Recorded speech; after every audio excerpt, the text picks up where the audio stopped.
walks 20 miles to work until one day cop follows him and sees why. The cop car pulled up alongside him, but he continued to plod forward. But the cop car continued to follow. He had to make it. 10 miles to go and he'd be safe. He looked at his watch and walked faster, his legs burning as he powered on. But there was no deterring this policeman. Walter Carr had moved to Homewood, Alabama with his mother after tragedy struck. They had hoped to rebuild their lives after their home was destroyed by the monster hurricane Katrina and wanted a fresh start. Walter was a 20-year-old student, but he was determined to work to support his mother. Little did he know just how hard that would prove to be. Walter had heard that there was a position available at Bellhops, a moving company about 20 miles away from where he lived. It was far to travel, but he had his trusty old car, so he drove over and filled in the application and was lucky to get an interview right then and there. He shook the hiring manager's hand and agreed to start the very next day. If only it were so easy. Just a few feet away from his driveway, his old car spluttered to a halt. Walter's heart started to race as he opened the hood and peered inside. Of all days, his car chose this one to finally give in and die.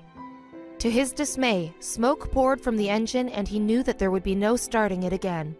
Walter pulled out his phone to tell the manager of Bellhops that he wouldn't be starting after all. Then, he changed his mind. Walter was young and fit, but still, 20 miles is an impossible distance. But Walter was determined. Maybe he could do it. He keyed in the address into Google Maps. Then he started to cry in defeat. It would take him 7 hours to get there on foot, and he had no money to get his car repaired. What could Walter do? He needed this job. His mother was unable to make house payments, and they could find themselves homeless again within a month. Walter simply couldn't let that happen. He had to try. So he set his alarm for 12 a.m. and tried to get a good night's sleep. When 12 a.m. rolled around, Walter awoke. He pulled on his most comfortable sneakers, threw on his jacket, and set off into the night. It would take 7 hours to get there, but he was determined to reach the Bellhops client on time. As if walking the back-breaking 20 miles wasn't enough, life decided to throw Walter another curveball. Walter had started his walk at a brisk pace, but by the time he reached the halfway mark, his legs were shaking. Sweat poured from his face and his feet burned. He had walked over 10 miles, and the exertion was taking its toll. The thought of losing his job on the first day kept him going, as he focused on moving one foot after the other again and again. Then he saw the flash of blue. He had been too focused on keeping his legs moving to notice, but a car had been following him for at least the last 10 minutes.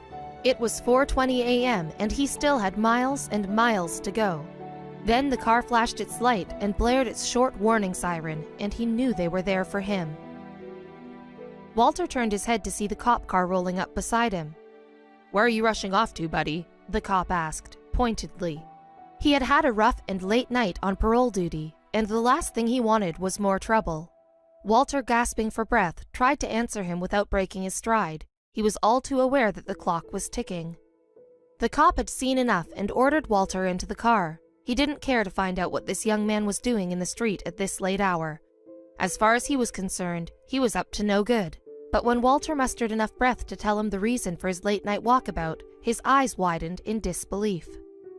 Officer Sean Gray had seen many things in his life, but this boy's determination astounded him beyond belief. They drove the next 6 miles in silence until Walter saw the house appear in the distance.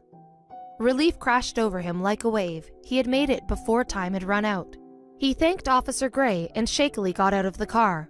But there were still more surprises for Walter on that fateful day. The policeman escorted Walter to the door and told the homeowner, Jenny Hayden Lamely, how he had traveled 14 miles on foot to help her with her move. She was flabbergasted by his dedication. When the rest of the Bellhops crew arrived, Walter tirelessly got to work loading boxes onto the moving van. He was exhausted, but he kept going. Then, Jenny wrote the post on Facebook that exploded overnight.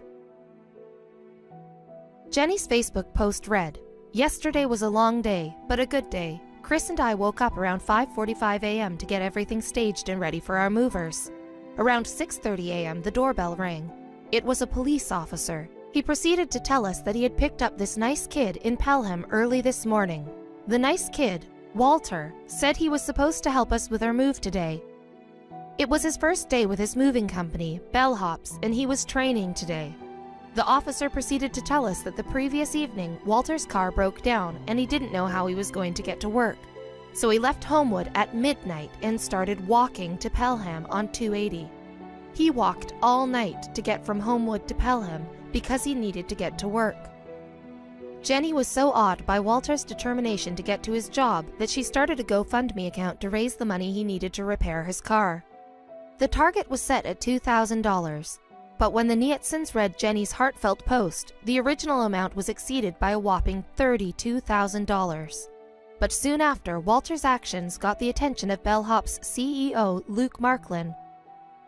Marklin immediately got into his Ford Escape and drove it from Tennessee to Homewood. On his arrival, he presented a gobsmacked Walter with the keys. Walter couldn't believe his eyes. The CEO of Bellhops had just given him his own family car. It was all too overwhelming, and Walter started to cry. He had never experienced such kindness before, as the whole community rallied behind him and cheered him on. Walter's exemplary behavior has inspired thousands of people, and Jenny's original Facebook post has since garnered an astounding 2,000 shares and comments. One commenter wrote, "I'm definitely really touched by his journey as well. It's impressive how we can give excuses to not do something, but then there are people like Walter who don't like excuses and just do it." And another, "Life has made challenges. Walter passed the test. Gracious and humble man." I can't imagine how many times on that lonely walk down 280 in the middle of the night did he want to turn back. How many times did he wonder if this was the best idea? How many times did he want to find a place to sit or lie down and wait till morning when he could maybe get someone to come pick him up and bring him back home? But he walked until he got here, Jenny wrote in awe. Walter's dedication to his job has become a symbol of the hard-working American, and his determination has even inspired a hashtag movement titled "Be Like Walter" on social media. But Walter remains humble and shrugs off the praise, saying, "I just walked." He aspires to become a Marine one day, and he has definitely proved to the world that he can achieve anything he sets his mind to.